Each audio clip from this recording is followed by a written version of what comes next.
Welcome back to the Interior Analysis Podcast. I am your host for this one, Jelani T. Kelly.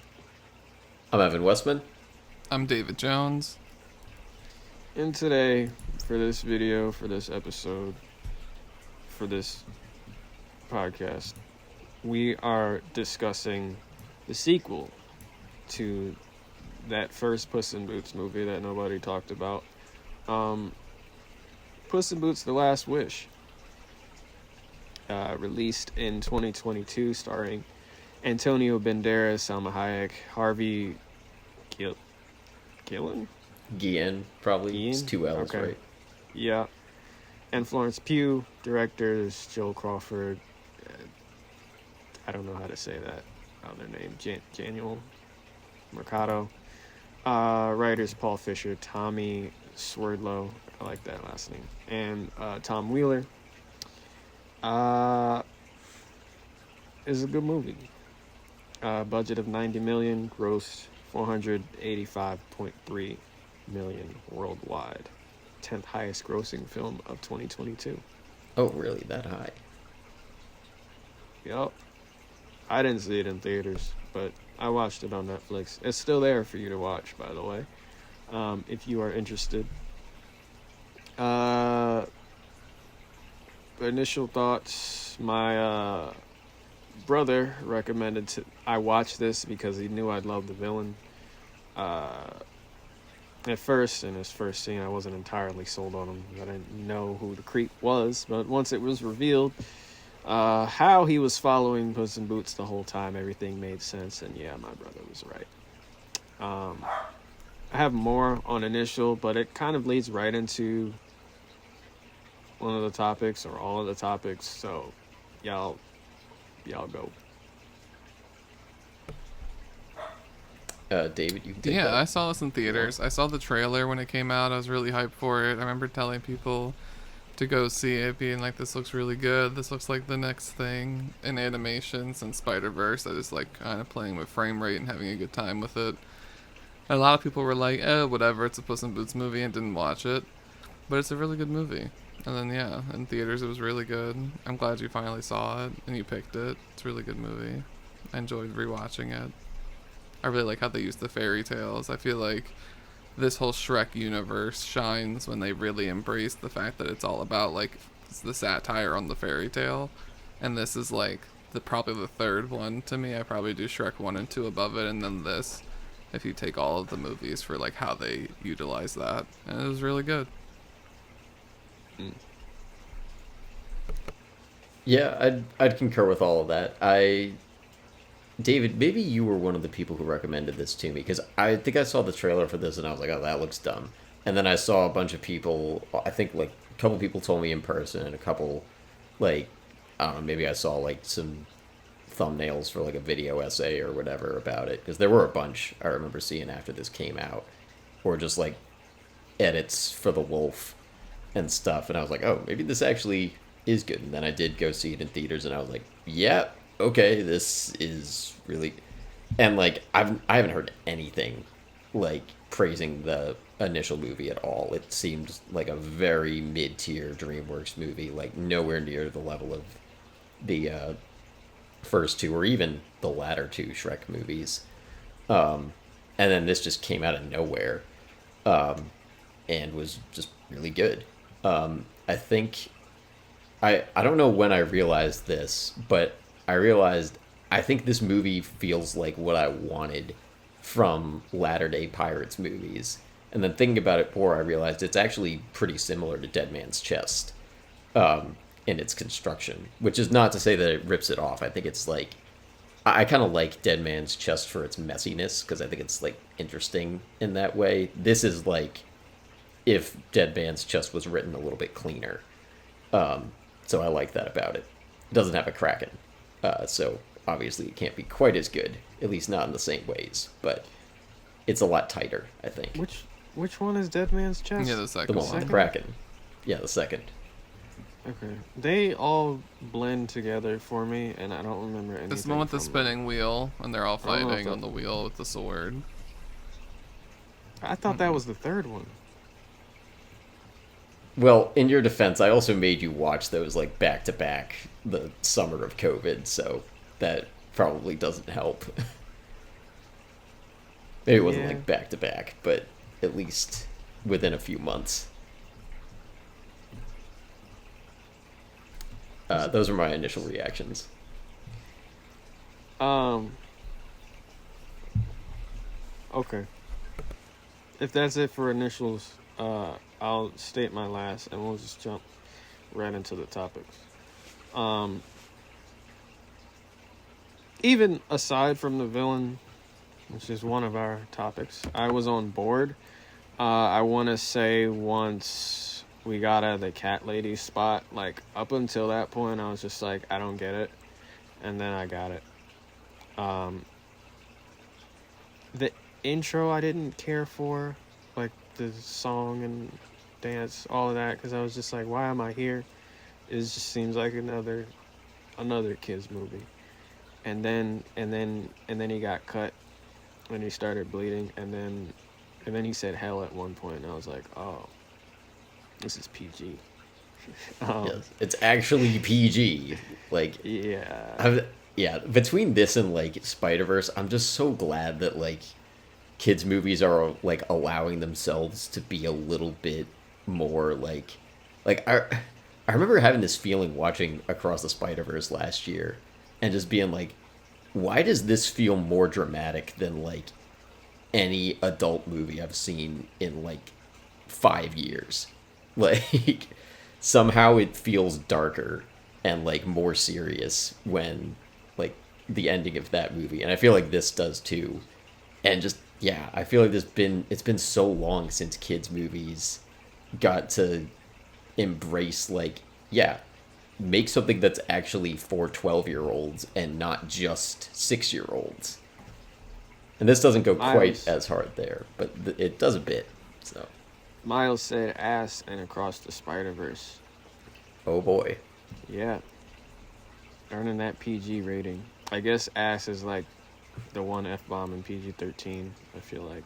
Well, if you look at the MPA rules, it's not. They don't care. They're just like, if it's too much, then anyway, I have a whole video about that. I can't derail us. It's not actually there in the rules. Um. Yeah, up until after the cat lady spot, I didn't understand why the film was so loved. Yeah, it was pretty to look at, but I was really sold, and I think it's a testament to this point in the film. Like, I was really sold on the characters. It's not really about the story, it's about the journey and the people we have the journey with in this movie. Yeah, it leads to my first topic, but like I said, funnily enough, all of our topics are dealing with character. Where do we want to start? Yeah, I don't know, because yours and mine definitely blend. I do want to just real quick second you there. I felt like the cat ladies section, like that few scenes, was also a little bumpy for me. I was like, am I on board for this? And then a little bit after that, like it really sold me. It's been a while since I first saw it, but yeah. Because the introduction of I don't think the introduction of Perito helped. Because you've seen that type of character before, but he was, I think Nostalgia Critic said it best. He was just on the edge of like not quite all the way annoying. Like, I agree with that. Yeah. there was a wholesomeness to him. Like, in his introduction, yeah, he's like over the top and goofy and dumb and all of that, but like he skirted the line, and he wasn't really that annoying for me by the end. I thought I was gonna be pissed off that this character was even in the movie, but I very much wasn't. I feel like he rides that line the whole time for me, Yeah. where like if they did it like not like 5% more, I would hate it, but they like knew to keep it like that 5% dialed back. I feel like he's definitely there because it's a kids movie, mainly for the kids. Yeah. Well, he's the donkey of this one, Right. but obviously not Okay. And it as also good helps as that he has Donkey. like a really Yeah, like we're- dark side and a dark backstory that like unfolds throughout the movie that like I feel like kids would just like be like nodding their head towards, but like parents could listen to and like have similar reactions, like when they're talking about him being drowned with the sock and rocks. Now he wears the sock, and then he's just like cursing people out, and you're like, this is a seriously traumatized dog. So it allows that humor to kind of take that away for him being like full annoying orange. Yes. Yeah. Annoying orange. Because he really could That's a become that throwback. character in 2 seconds if he didn't have that. Yeah. Yeah. Well, I mean, given when the first movie came out, if this had come out in 2013, they might have gotten the annoying orange dude, because that was very ascendant at the time. And now I hate that I remember that. Damn it, David. Mad. Yeah, I'm mad you reminded me of annoying Nice. orange. I mean, you're not wrong. I just hate that you brought it up because it was such a dumb thing of that era. Anyway, let's start with we're starting with my topic. I'm leading the episode. We're starting with me. Developing the ensemble is my topic. There's a lot of people in this movie. I'm not gonna say everybody shared an equal part. Obviously, the orange cat was the main character, but there was a lot of spotlight shared. But why am I talking about the ensemble and not the story? The base of the story is pretty predictable. I think by the end, I would hope before the end, all of us as writers kind of understood where it was going. But as I said, it's how we get to the end and who we get to the end with that makes this a good movie, I think. In less than 2 hours, we managed to get character development for Puss, Kitty, Perito, and Goldie, 4 characters, but I honestly loved all of them. Bears, Jack, and of course Death for different reasons.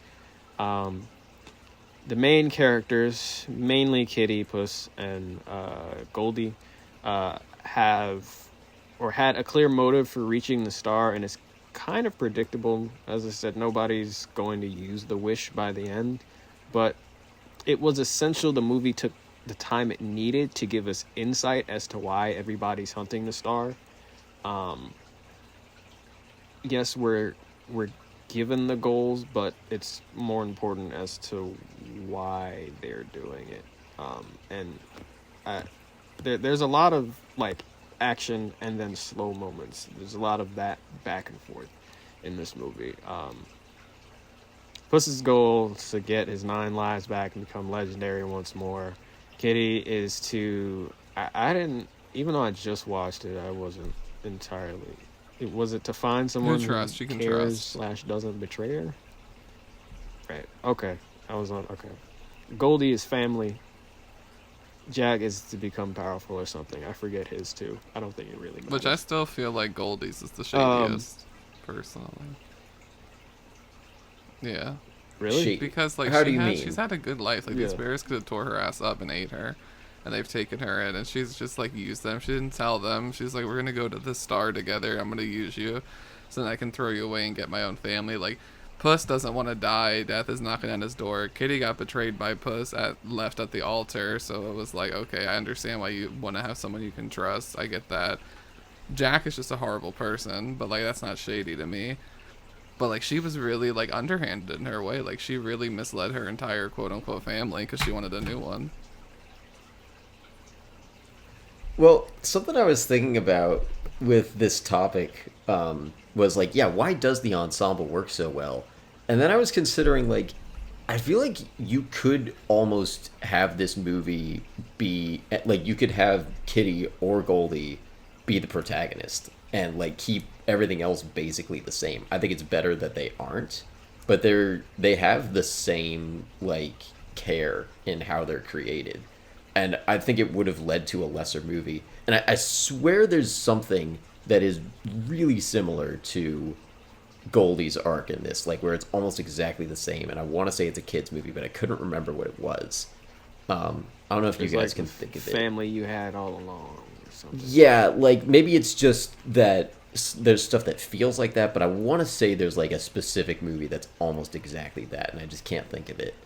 And I think they handle it better here. Like it didn't feel super like played out and trite here. I was into it, but I think I think part of that is that it is like she's a side character, so and they withhold it for a while.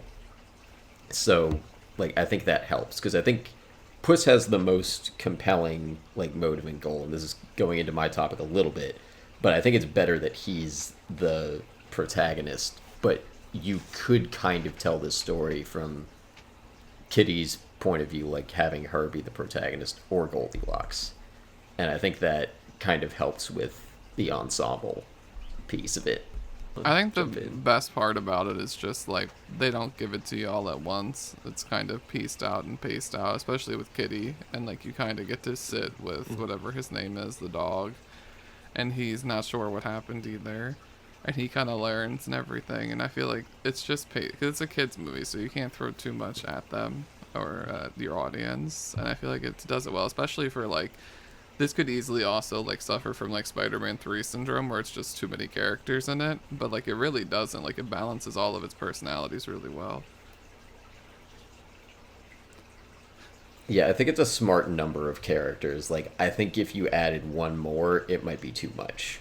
Like, again, comparing to Dead Man's Chest, I was thinking about how many characters you have going after the MacGuffins, and there's a lot more MacGuffins in that movie, too, which is another problem. But in this, it's pretty much four. Like, Kitty, Goldilocks, like, and the bears are kind of a unit. Jack, and then Puss in Boots. So that's a pretty manageable number. At Dead Man's Chest, I'm not going to list them all off, but I think it's anywhere between like 5 and 7, depending, which gets to be kind of a lot, and the motivations are not as clear, and then that just gets turned way up in the third movie. So I think that's like part of it, that you have like 4 competing goals, and it's all the same goal, so it's easy to keep track of, which helps. Like they're all going after the same MacGuffin. It seems easy on paper, but many movies fail at developing their ensembles in a single movie, and having, well, those that have one, their character arc complete and make sense by the end. So many movies fail at this. Even just developing the main character, there's a lot of movies that fail at that. So imagine ensemble movies where people don't know how to do that. Biggest offenders I've seen, and you guys please feel free to add. League of Extraordinary Gentlemen with Sean Connery and Suicide Squad. Yeah, that's a good example. I haven't seen League of Extraordinary Gentlemen, but Suicide Squad definitely falls prey to that. I'll throw in, this is maybe not the worst offender, Pacific Rim Uprising I saw recently, and that, I think, it just doesn't even try. It has, like, too many characters, and then gives, like, just an annoyingly small amount of effort to be, like, care about these people, and then we don't. That makes me think, I mean, given what it is, you kind of give it slack for it. But Mighty Morphin Power Rangers, that's an ensemble that doesn't develop either. Great movie. Well, great. Yeah, good movie. It's a relative sense. You're right. Right. That's another. I think I told you to add that to your big robot thing, Evan. Oh, yeah, maybe I should. I don't know. I maybe should watch it just to confirm, but I don't. I'm dubious on that one. I don't know if it counts. It has it at the end. Maybe. Okay, I guess I'll have to watch it and find out. Yeah, please do. Let me know what you think. Fair enough. I think, well, if we have more bad examples, I'm good with that. I had a couple of good examples as well. I think Fellowship of the Ring does a pretty good job. Especially one thing that I think works here and works really well in Fellowship is I think you need some flat characters and some dynamic characters in a good ensemble. Like our main three, Kitty, Puss, and Goldie in this are dynamic. They have arcs. And then our other major players, like the other bears, Perito, and Jack and Death, they're all flat. Like they're consistent. And then in Fellowship, you have Frodo and Aragorn and Boromir they all kind of have arcs in their own way. And then everyone else is pretty much flat. So you can afford to have, and some of them are kind of groups too, like the way the three bears are kind of a group here. They have their distinct personalities, but like their role is basically the same. And like in Fellowship, Merry and Pippin might as well be one character. And kind of same with like Gimli and Legolas, and that are not really doing much in that first movie. And then I guess one other is like Ocean's 11 is pretty good with like, I think that is really impressive in just giving almost all 11 of them a pretty equal amount of screen time. And I'm talking the remake from '01, not the 60s one. It still kind of like has actual character moments for like Brad Pitt and Matt Damon and George Clooney, and the rest of them are kind of constant, but then within that it manages to like spotlight all the others pretty evenly in a way I think is impressive. But that I think was like across all of those, the one strategy that I think is constant is like you got to limit how many you have development for. And maybe either you can help me out with this because it's been a long time. Is that maybe a point that Suicide Squad fails at? Does it try to do it with too many of them? To my memory, it kind of does. But I haven't seen it since the theater. And the story. Right. That obviously there's a lot of other problems with that movie, but like at face value, how many characters does it try to like do an arc with? That's confusing to answer because I'm not entirely sure what they tried with some of the characters. Like Harley, I feel like she counts as one. I was going to count her as like one. Yeah, like her, Deadshot, Fire Dude, and dude from House of Cards, Rick Flag. Oh, Joel. I guess that's Kinnaman? 4. Was there more? I don't know. Maybe we shouldn't I spend think too long. he was rather static though. He didn't change by the end. No, but I guess they give him a little. Maybe not. I'm not gonna Killer- rewatch it to find No, I was out. going to do Croc was Harley, Deadshot, Cara Delevingne's character. Mm-hmm. And then, of course, Slipknot, the man who can climb anything. Do you think they did anything for Amanda Waller in that one? Okay. No. Maybe. Well, Deadshot said, "Lady, you are evil." You remember that? So that must be development, because before that, she couldn't have been evil. I think it's a fair point you bring up, though, Jelani, with, like, it's hard to know because, like, the character design in it is so poor. And I think maybe Suicide Squad might be a bit of an extreme example of that, but I think it's not the only one. I think Pacific Rim Uprising had this, too, come to think of it, where it's like, did you want me to care? Because if you did, you put in so little work that I can't even tell. And I think that's true of both of those, maybe. Justice League. That's another. I haven't seen it, but sure. That's another.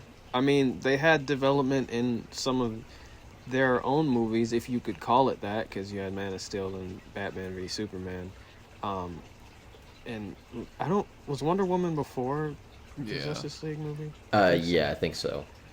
And in that, you introduce Flash and Cyborg. I'm not sure if they needed or had arcs by the end of that. But that's another. The Spider-Verse count, both of them, as good examples. I think so, yes. And I think those also limit it because, like, especially the first one, like, the 3, like, minor spider people, there's not development there. They're just kind of there for fun. So you can have the ensemble. Yeah, Gwen, Peter B., Miles. And you could kind of say his dad to an extent. And a little bit with Uncle Aaron. Uncle Aaron. And again, like we talked about it, like that movie is so insanely efficient that like I don't know if any other movie could pull it off. Right. And some of those are like it's not like his dad has a huge arc, but it's something like there's a change there, so it's not an arc. I feel like there's other movies I've seen like I feel like a tendency with like I feel like disaster movies do this a lot, or like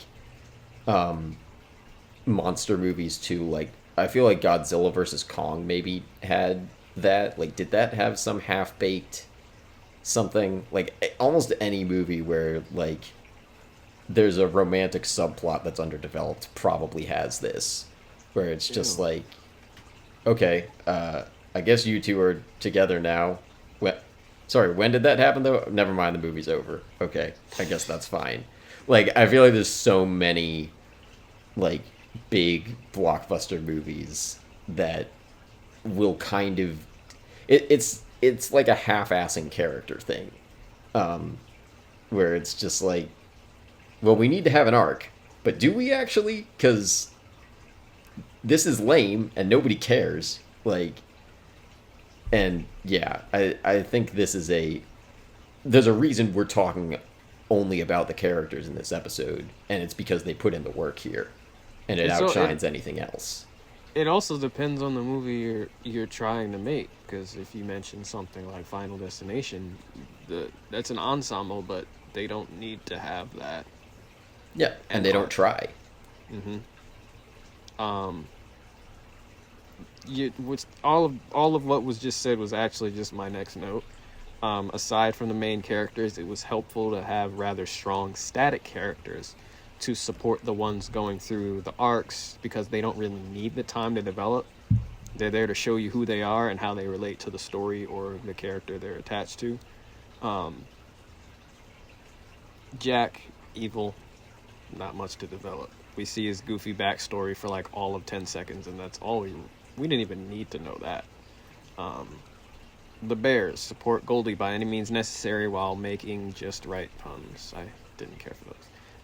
And literally being her wish manifested the entire time. Perito, be a therapy dog to Puss, but also Kitty, kind of.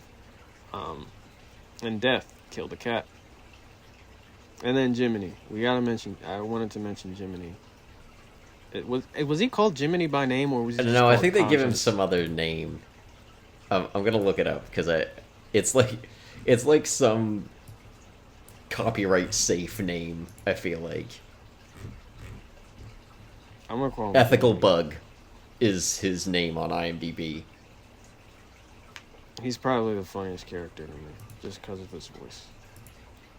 I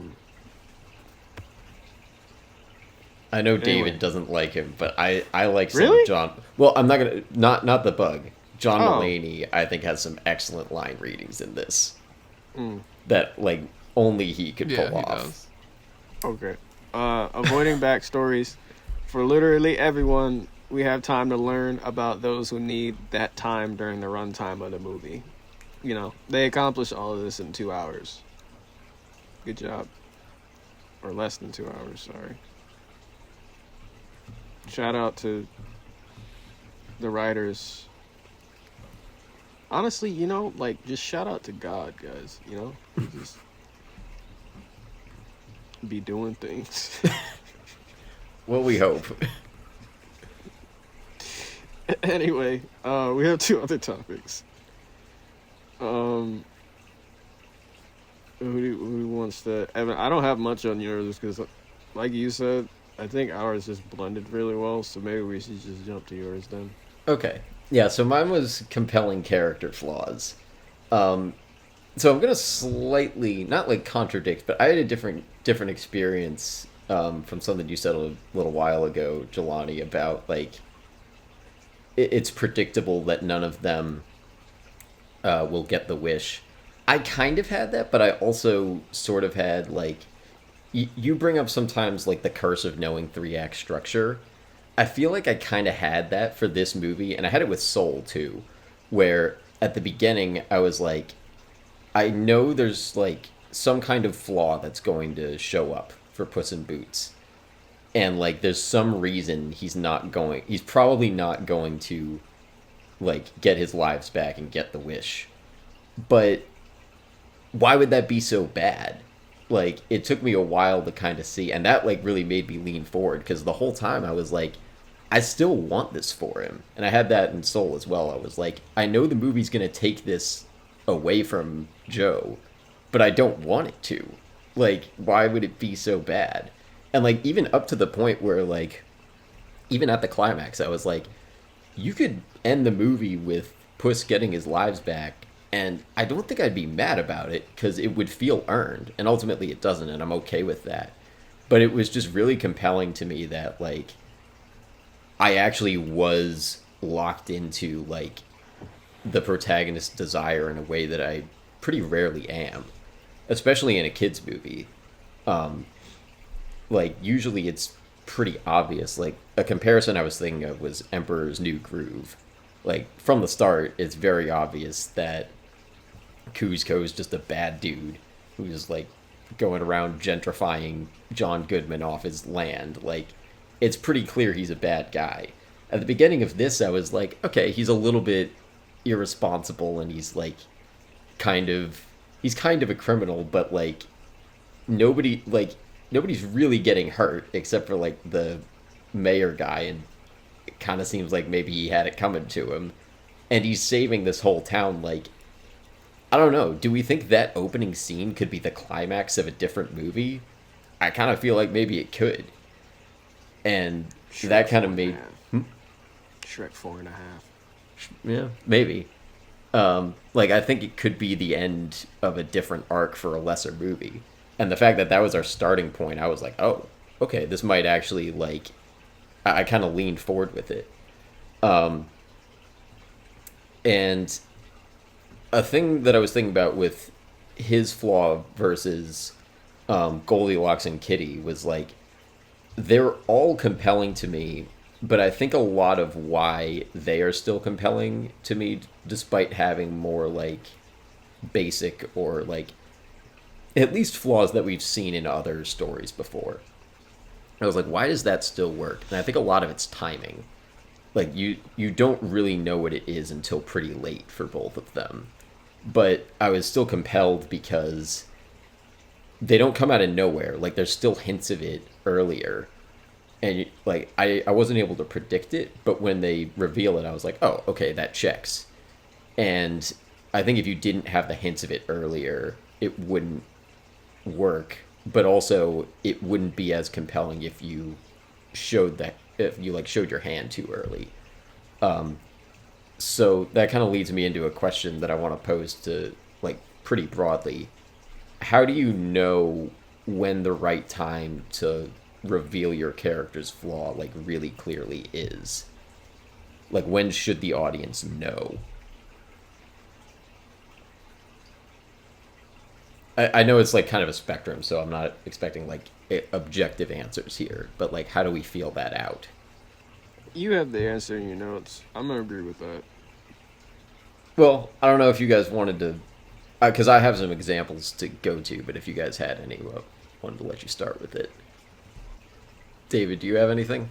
Like you said, it is a spectrum, so I'm trying to think of like the best way to articulate like an answer that's like a universal type of thing. So it really feels like, at least from the writing POV, you have to think to yourself how much information you want your audience to have at any given time, and what's the most effective way, if you are going to give them this big piece of information, to get that across in a dynamic and entertaining way that's not going to undercut whatever you're going to do. Because there are some stories, like maybe you're not supposed to trust your narrator, so you might be being misled and stuff, and you might think that's the flaw, but really you've been lied to and things like that, whereas something might be more straightforward. So it all depends really on what your goal is for your audience and the experience. Okay. Yeah, I think that's all fair. I wasn't thinking about the unreliable narrator thing, but that, yeah, I think that does tie into it. The examples I was thinking of, like, for Inception, Cobb, like, there's evidence of his flaw from the start. Like, Maul is, like, messing things up in the dream world from the first scene, but we don't really know what's going on until probably the midpoint. And then after that, we still have more that gets revealed about, like, how deep his flaw goes. So that's one where it's kind of active throughout. But there's still, like, it's not one big reveal. In Fight Club, I feel like this is a similar case, but the reveal is much earlier. Like, from the very beginning, we just see Ed Norton is a mess. But, like, it's his flaws being, like, developed and explored the whole time. But it's not hiding it from us, ever. And then, maybe better comparison to this, Shrek 1, I think, like, there's a pretty obvious lack in Shrek's life from the early scenes. Maybe not the very first one, but we don't really get it articulated until after they rescue Fiona, so, like, more than halfway through. I guess the best, like, I could come up with for, like, a good rule of thumb with it is, like, if you reveal it early, you need to have enough there to explore it or evolve it that it makes the rest of the movie compelling still.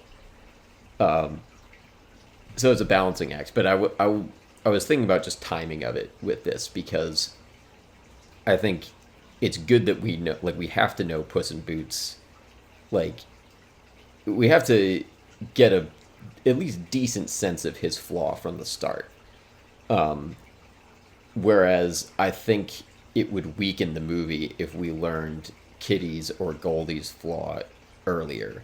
Like, I think that's what prevents this from feeling predictable, is that we only have, like, we're pretty close to the climax when we find out. I think we're pretty solidly into the third act when both of those flaws get, like, fully revealed and, like, articulated more explicitly. So, like, that, I feel like, contributes to this. But it's also helpful that we have hints of it earlier, because I think it would be a problem if it came out of nowhere and there was nothing to go off of. I want to say there's something that does that, but I can't think of what. But I know I've seen that places where it's like, oh, yeah, this has been my problem the whole time. And I'm like, oh, has it? Because it doesn't seem like that's been at play the whole time. I don't know if you guys had anything to add to that. I like that the flaws are their wishes. Yeah, I think it helps with the efficiency for sure. And it makes for a pretty neat ending as well. The flaws were the wishes you had inside of you all along. Pretty much. So the other part of this that I wanted to look at was, like, how do you select a flaw? Because I feel like you have to go negative. Like, it has to be bad enough, and you have to show enough consequences that we understand why this character needs to change. But you also have to, like, make it a flaw that is understandable, so we know why they keep behaving this way. And another issue with it, I think, is that if it's too big, like, if their flaw is too big, we might not root for them. But if it's too small, we might not be compelled by it. I think it's smart that, in this movie specifically, we don't have redemption for Jack Horner, because you just couldn't redeem that character, at least not in something this short, or maybe anything. But I think at least with Puss in Boots specifically, it's a compelling enough flaw that we can understand why he's going after more lives. And, like, it's an understandable motivation, but there's also, like, enough there that we can see that he's kind of, not placing enough value on his lives or the people who are in his life. So it's a balancing act that I think you have. Is is are character flaws something you keep in mind when creating a character, or like something you write out? 'Cause it's For not something I've considered before. for my protagonist, usually, like anyone I want to have an arc with, I typically do have it in mind.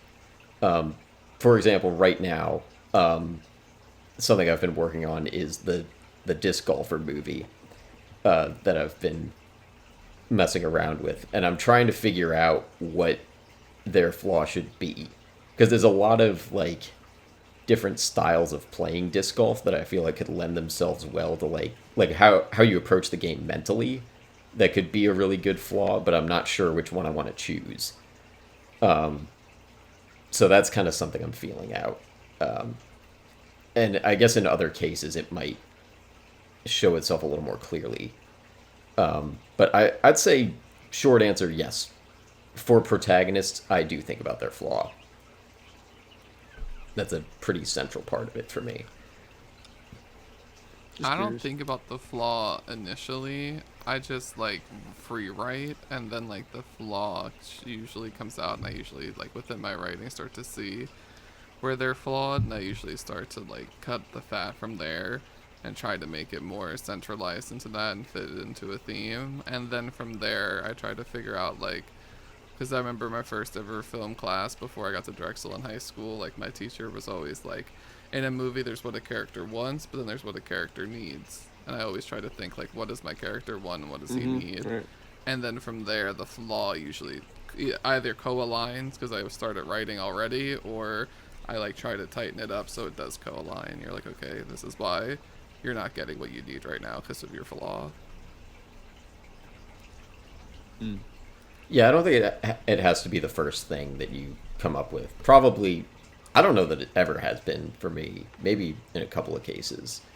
But usually at some point, like, I definitely start thinking about it somewhat specifically. Yeah. Did you have something there? I'm just. I feel like it's still on topic, but I'm just curious. What is the first thing you? I feel like for every writer is different, but when creating a character, what's usually, on average, the first thing you write down for them? I can't assume it's the name. No, the name always comes very late for me. Unless for some reason it's super obvious. But I feel like it almost never is. I I guess like I am almost always thinking about character arcs. So that's usually like at I guess maybe coming up with a story, the flaw is not the first thing I start with. With a character, in some cases, definitely for the protagonist, it's usually pretty early, I think. I feel like that's often my way in. But what's like the first thing, like you're making a protagonist? What is the first thing you're like, all right, I at least know this? I think it's that. Usually. I think it is the flaw. For a protagonist, it's their flaw. And then typically the minor characters I try to construct around that because for character arcs, like that's a pretty central thing that I try to do. It's a little bit basic, and I don't think that's necessarily where everyone should start. I think for the I typically like arcs are the thing I tend to care about most. So I think that's why I start with it, but I don't think that's necessary. Dude. What was the question? What is the first thing you normally or usually start with when making a character? Usually, really the way writing works for me is I have to see it. Like once I see a scene play out, then I can write it.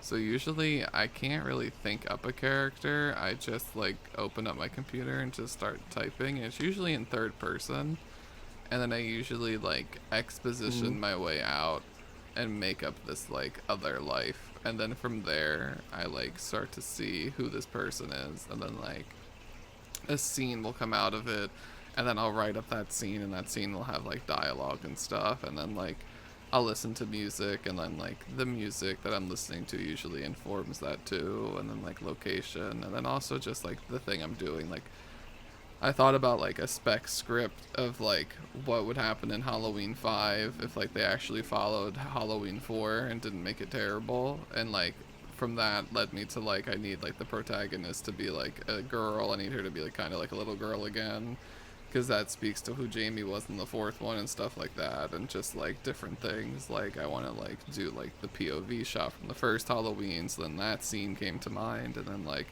what kind of characters do I want, what time would it be? It'd be in the 90s, and thinking of like archetypical 90s people, because it's horror, so you have to have the archetypes. So it all depends on like what you're writing, I think, too. For me, it's height. Yeah, height. How tall a character is normally. It's pretty easy for me to figure out. That, sometimes age. Normally, for me, I have the world done first. And then I figure out the type of characters I want in the world. Yeah, Like for right the kind now- of writing you do, at least from what I've read, that approach makes more sense, I think. Right now I'm developing a punk series. And there's like a superhero main character, and I'm figuring out what kinds of villains I want him to go up against. So normally if I have the world done, it's what type of character I want. That's what I start with. But then from there, like specifics, height's pretty easy to figure out.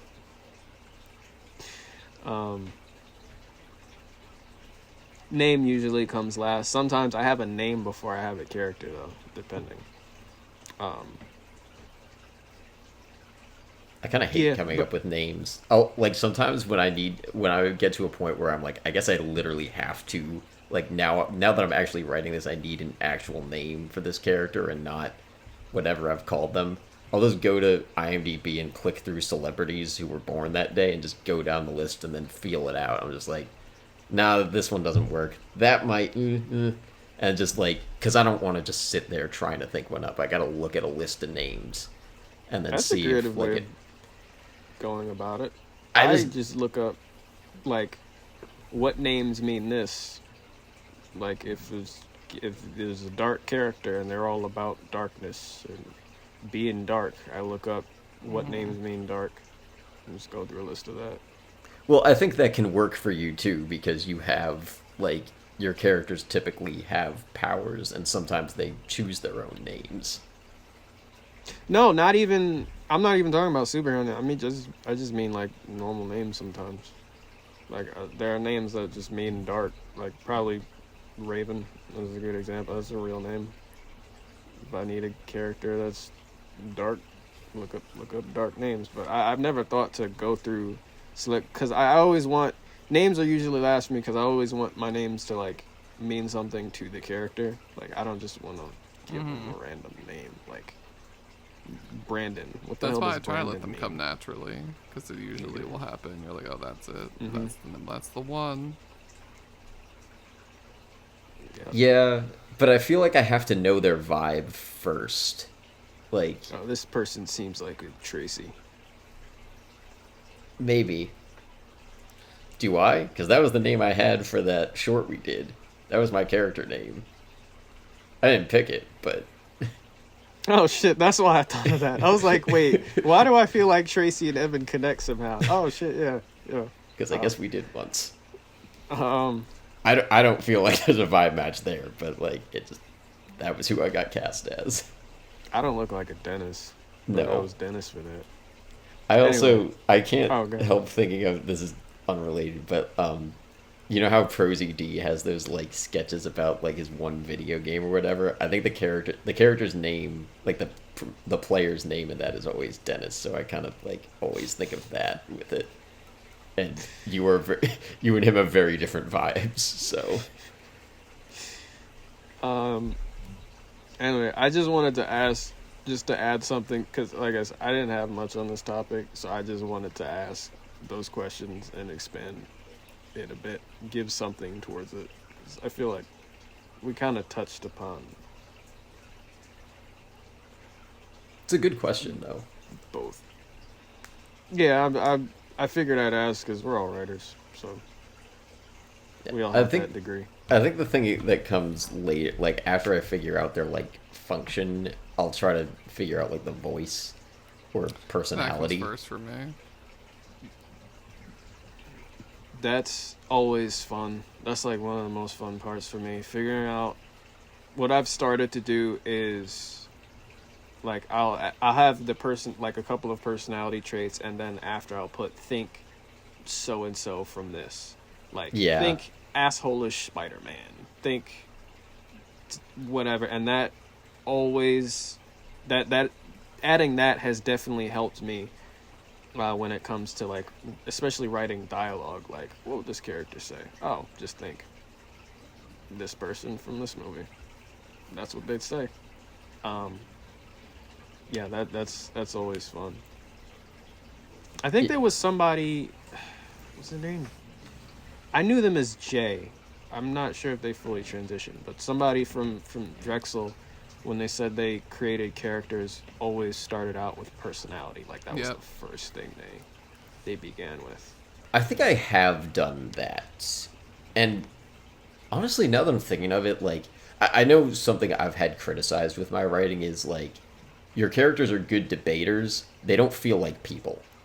I've had that criticized with my writing a couple times. And I think there's a pretty clear reason for that, which is that's what I prioritize. Like, I think about their worldview, but sometimes I don't think about, like, just making, like, who are they normally? Like, what do they like to be around? And I think it's an important thing to have both, which is maybe why I have a higher tolerance for Sorkin characters, because they're a little bit more like that. Yeah. Once I have the personality, it's really easy for me to just. I really like. I normally like. I'm a plantser. Like I write by the seat of my pants, but also plan. Normally with like dialogue and action. Pretty much most of prose. I know who my characters are, so when it comes to dialogue exchange, it really comes easy. Anyway, character flaws. I didn't have anything. I had a So- couple more points. David, did you Okay. want to throw anything else in? No, I don't think so. Okay. So two other things I had with this. One is this is I forget where I heard this, but I think it's very true. Something to keep in mind when constructing characters is that flaws are strengths taken too far, which I feel like has really helped me like just unlock some characters that I'm working with. In terms of this movie, I think it holds true with like Puss in Boots at the beginning is confident, and that's not necessarily bad, but he takes it to the point of recklessness. So it's like at the end, he's kind of at the same like confidence level fighting Jack Horner as he is fighting whatever that thing is at the beginning, but there's Sleeping an arc in Giant of between. Del Mar. Yeah, that thing, Sleeping Giant of Del Mar. And just this is I was kind of talking about this before we went on that tangent, but like thinking about the how flawed to make your character. Just two examples that I thought of like one that I think is too small of a flaw. I was kind of surprised I came to this, but I was thinking of Will Smith in I, Robot. I think his flaw is like too small, because at that point I'm like, maybe you should be prejudiced against robots, because clearly the rest of the movie is saying that like you're kind of right, but it's also saying that it's a flaw. So that's maybe tied into some other things, but like it's almost too small to even count.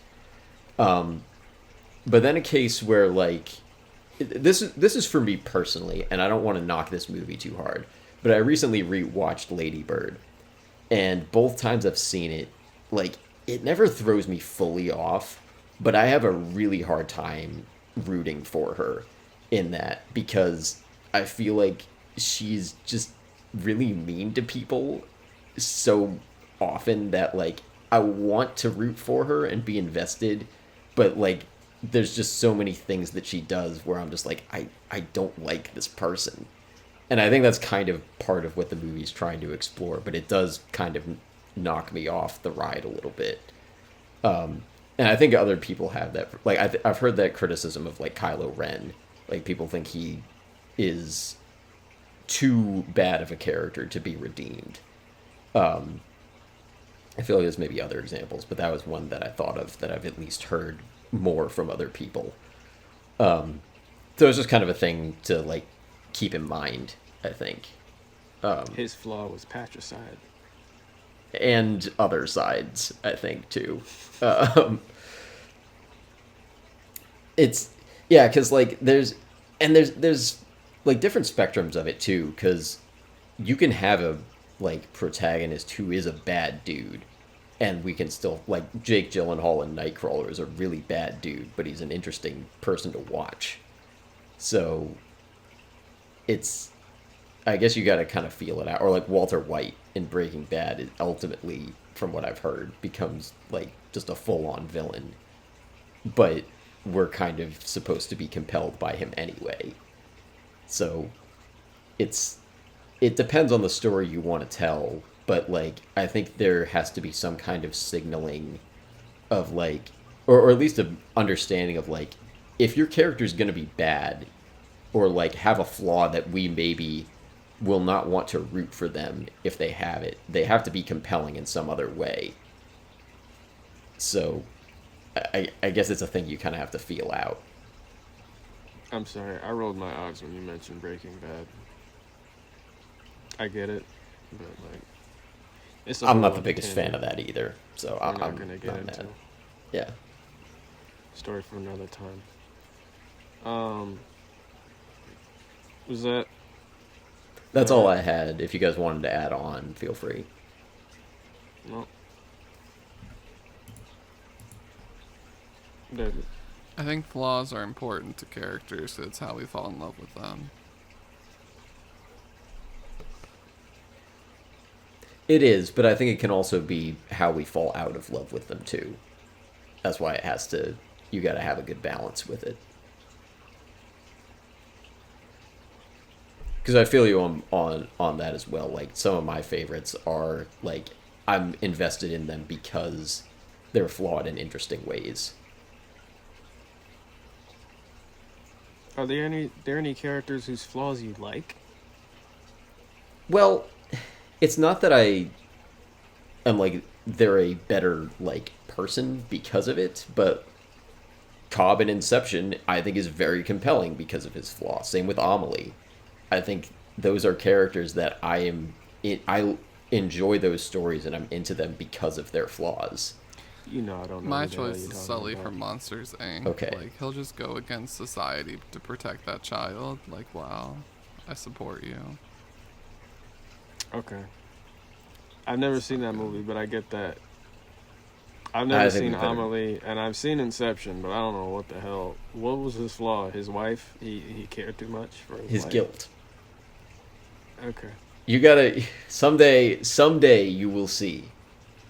Whenever I decide we're gonna do an episode on Inception, your eyes will be opened, and you may not like it, but you will see. I already did Amelie before either of you got here, so we're probably not gonna do that. But Right. I can't recommend that to you, Jelani, because I know you'll hate it, but it's so good. Like, it's so not your scene. But I love it.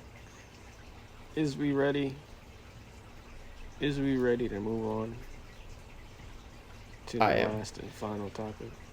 Yeah. David's topic. Creating a scary kids villain. Now, I'm going to assume you meant Death and not Jack Horner, because they're both villains, but you can't take Jack seriously. Okay. Nothing gets past you. But yeah, so I just feel like especially because we grew up in a time where having great movie villains for kids movies was just standard. And nowadays, kids' movie villains are just such pieces of garbage, and they're such pushovers, and they're like the Despicable Me movie villains where they're just there to be jokes and be blasted to the moon, and there's no real threat to them. And they used to be even like the jokiest Disney movie villains, like Hades. At points in Hercules, you were like, "Oh, this is the River Styx." Like Hercules just dove in and died for Meg. Like this is serious. There's stakes. There's actual issues here. And I feel like Death, when I watched this movie, gave me all of that back, and I was like, I hope kids are really appreciating this, and especially to take such an abstract concept that like maybe a lot of kids haven't dealt with yet because they're so young, to not really understand what death is and what that means, and to personify that and have it be chilling and really simple and sleek in its design and the black and the red. It was all just so well done for me, and it works so well. And I thought like, wow, yeah, if I was a kid, I'd be so into this over so many like the Kung Fu Panda villains. Like, come on, like they're just not good villains anymore, but like we had such great villains in the first one. I like Tai Lung. I agree that he might be a little intimidating. But Yeah. like the rest, like, oh my god, they're such jokesters. He's at least Right. cool. I don't think he's scary, but he's cool. That prison break He just scene. knocks them I gotta all rewatch down. that. And That's when a he, like, badass flips scene. the bridge when he first meets up with them, and he like ties them all up with the bridge. It's incredible. Like he's a real force to be reckoned with. Yeah, but I even know. that, like, how old is the first Kung Fu Panda now? Like that's so long. 2008, so Now they Right. got a chameleon lady. I don't know if she's scary, but like there are some seriously scary moments. Like even in the new remade Little Mermaid, like there was a girl, like when Ursula got big, she was like, I gotta go, mom, like this is too much. And like those movies did have scary moments, so I want villains to be scary. yeah. Ursula in the Yeah. original is scary. Like, she just goes full kaiju at the end of that movie. Scar's scary Scar. for sure. Like Zurg is scary.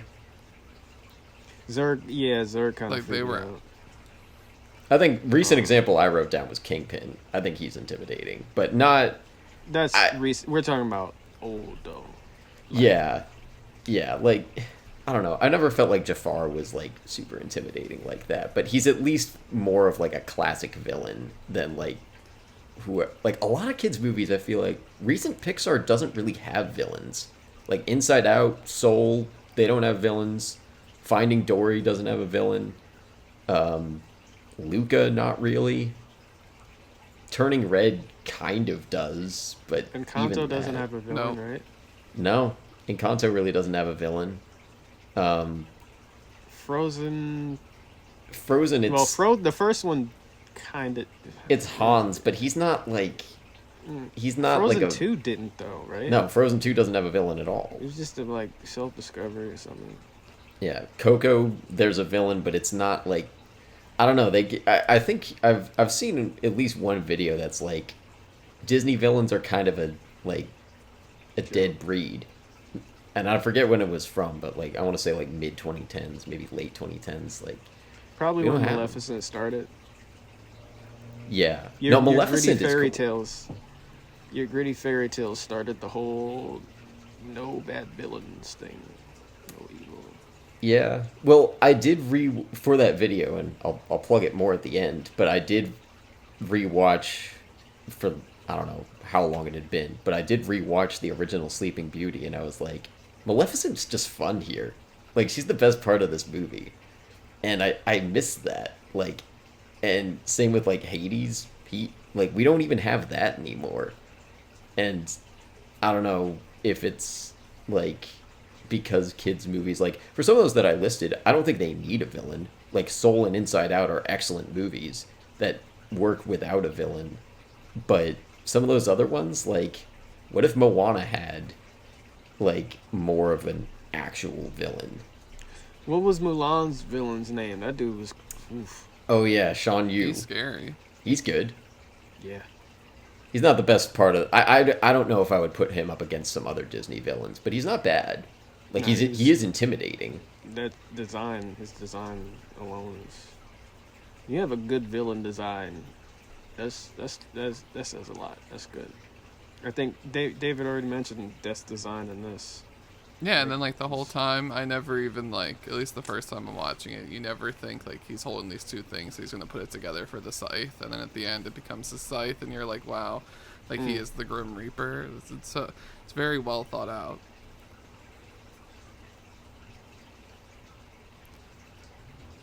Yeah. But yeah, I think a big thing that helps with him is, for one thing, I think you get a little bit of leeway with him because you have Jack Horner as well. Like, Jack Horner's not intimidating, but you get to have the goofy villain and the intimidating one. And I think that's better than just Goofy, because if it was just Jack Horner, like, this movie might still be decent, but nowhere near as good.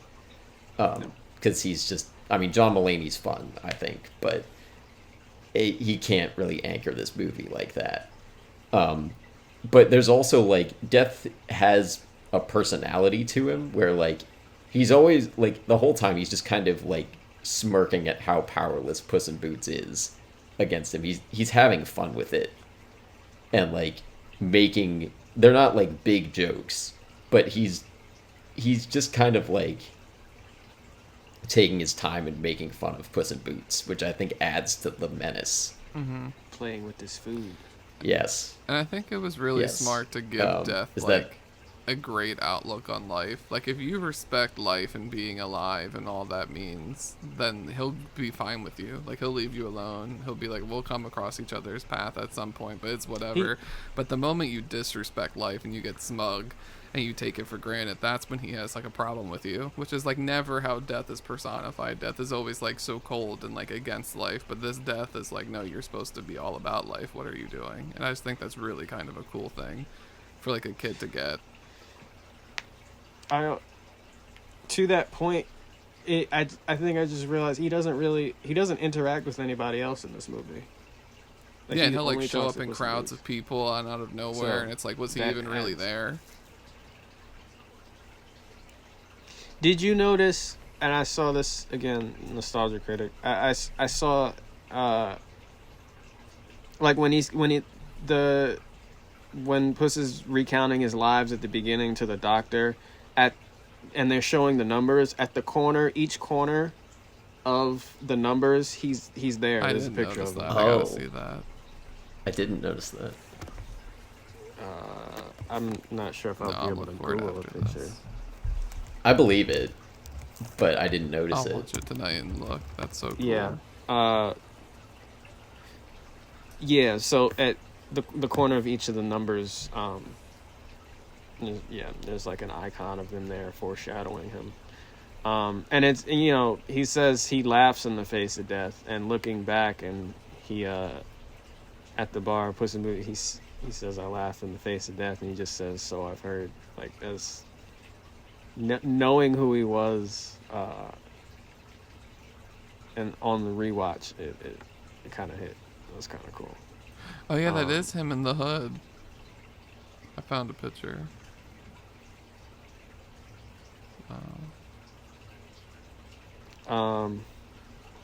And I think I've said before on the pod, I don't know which episode, but I love Death.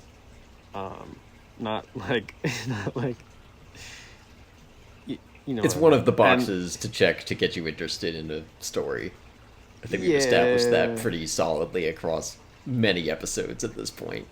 Not just like when you kill a character off though, but like the personification of it. I really like enjoy seeing people's interpretations of it. It was I've done research, like I didn't know, but apparently it was first personified during the Black Plague to give people, like, put an image to what people were experiencing. Is that where we get the Grim Reaper from? Oh, that's cool. Yeah, Death, the Grim Reaper, same. It's all, yep. Like that, And that like visual. Yep. And then a bunch of other cultures adapted. I have like a whole, I'm not going to call it a research paper, but I have notes on every culture's interpretation of it. Final Destination Death is probably the scariest version I know about because there's nothing to be seen. And Go watch the Final Destination 3 episode if you want more on that. I had an entire topic on it. But yeah, as you said, Evan, Jack Horner is so goofy. I assume Dave was talking about Death for this. Wait. Come on, never mind. Yeah, he's great. And ditto to what you said, David, about him being about life in this. That's not something I really sat to process. Like, I'm not gonna say he's a good guy. I don't think he's that, but it's cool to see a different take. And again, I love his design. There's a movie that I want to refer to right now, but I don't think I will for spoilers. But one that, again, I've compared to it a couple times, but like, if this movie's Dead Man's Chest, the wolf is this movie's Kraken. Like, it basically is, it's the same beat. Like, for Jack in Dead Man's Chest and Puss in Boots in this, they get a warning at the beginning that an unstoppable force of death is after them. And then the end of the movie is them accepting that. And obviously this one, like Puss in Boots, is allowed to live after. And Dead Man's Chest, the Kraken just kills him. And then he comes back later. But in that movie, it is like, it's just they accept it at the end, which I think is, I think it, in both cases, it makes the villain stronger. Like, it's why they're iconic, because they're never defeated.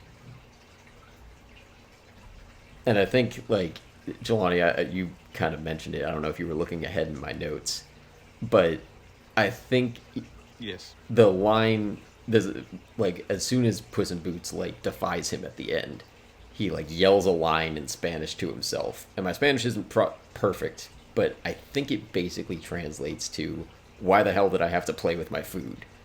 And that's what he's been doing the whole movie, is just, like, I think he could just kill Puss in Boots anytime, but he's just having fun with it. It's just something I noticed. Yeah, I heard comida, and I know that means food, and I knew that meant food in Spanish. So I was wondering why he was mentioning food at that point. So that makes a lot more sense.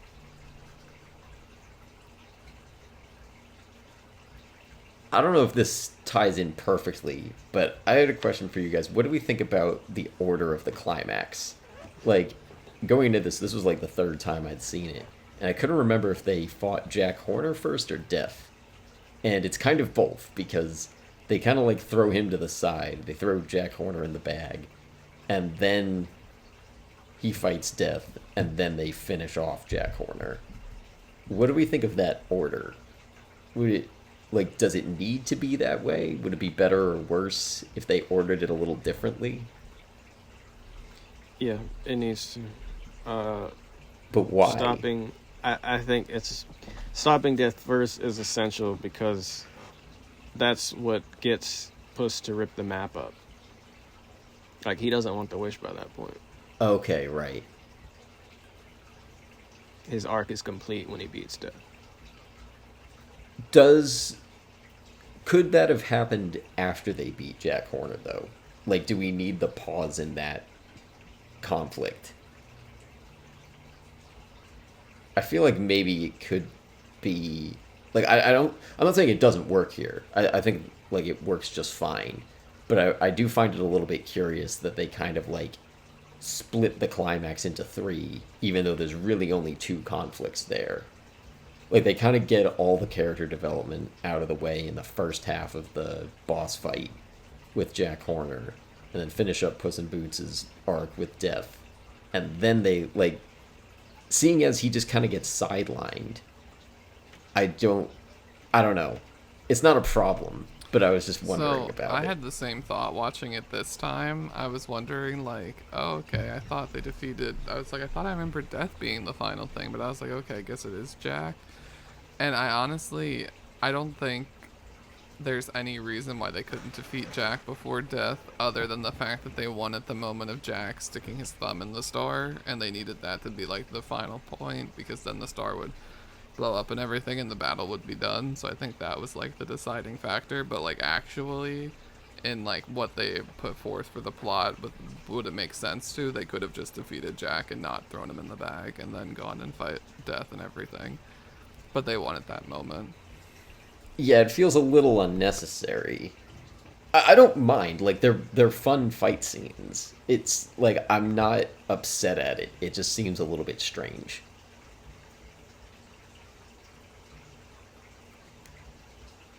Maybe I'm reading into it too much and there's not a lot to unpack, but it seemed like a odd choice to me.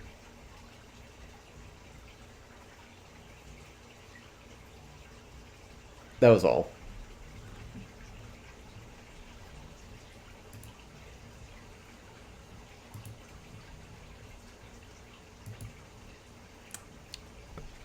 Anything else on this topic? I'm good. I'm good. I'm good. All right. Okay. We good to move into the boilerplate then? We're good to move. That's a wrap. All right. So our upcoming episodes are the Texas Chainsaw Massacre as David's next pick, and then I am making these two peasants watch Mad Max Fury Road because they haven't, and that is something we need to fix, especially before the prequel comes out. We also have our YouTube channel. I did not intend for this timing, but it kind of ties in pretty well with this movie because it's about gritty fairy tale movies. So if you haven't seen that yet, don't do what I did and go watch all the movies because I can't really recommend most of them. They're not great. But it's all the like Alice in Wonderland, Maleficent, Jack the Giant Slayer, Hansel and Gretel, Witch Hunters. That whole, there's 12 total. I'm not going to list all of them. But it's about that 40-minute video essay, but I think I make it worth your time. Put a lot of work into that one. And I'm going to be doing other ones about other trends. So keep an eye out for that. Let me know. You have a zombie one coming. Zombie one too, right? Is that I haven't done as much work on that one. I do have that like in the big list, but I have to figure out. Maybe you can help me with figuring out what all belongs in that because I think I've only found like 4 things. out of the zombie rush? Yeah, I think I'm just not Way more than thinking that. of the stuff that's all in there. It's like World War Z, Zombieland, and Shaun of the Dead is probably all I have. Warm yeah. Bodies. Oh, Warm Bodies. Yep. Okay, that's one I forgot. Okay, Train let's to talk about that Busan. after. It's more recent. Because yeah, I need to. That's one I could do. We have our Patreon with our watch-alongs and bonus episodes. Since our last episode, I've put up a new Patreon bonus. We have the Tangents episode from season 5. So go check that out. There's some good ones in there. Not a lot of substance, but it's definitely fun. Neither of you two are going to get this, but I know we have some Beyond the Screenplay patron listeners. This episode is the Timmy Failure tangent, except 20 of them stacked on top of each other. You guys don't know what that means, but there are people in our audience who do. Our logo is by Kelsey Hendry. I'm on Letterboxd at ev_Wes, and where are both of you? I'm on Instagram at Jelani T. Kelly. I'm on YouTube at Jelani T. Kelly. I am Jelani T. Kelly. Wait, really? Yeah, I'm not sure you guys knew that, but I figured it was time I revealed that. This is an interior analysis exclusive. Breaking It's me. news. It's me. It's brave. I'm at the governor's mansion in Del Mar. I'm waiting for the party to continue. I'm waiting for my favorite fearless hero. It's gonna be lit. We're gonna turn up powdered wigs. Oh, we didn't even talk about the song. It's such a good song. Yes, You guys that was like the it? ditty I was. I do. referring I think to. it slaps. Who is your favorite Ah, fearless hero? okay. Oh. Hero. It's so good. So, okay, we checked the box. Mm-hmm. We sang the little ditty. Apparently. Yeah. So thanks for listening, and we'll see you next time.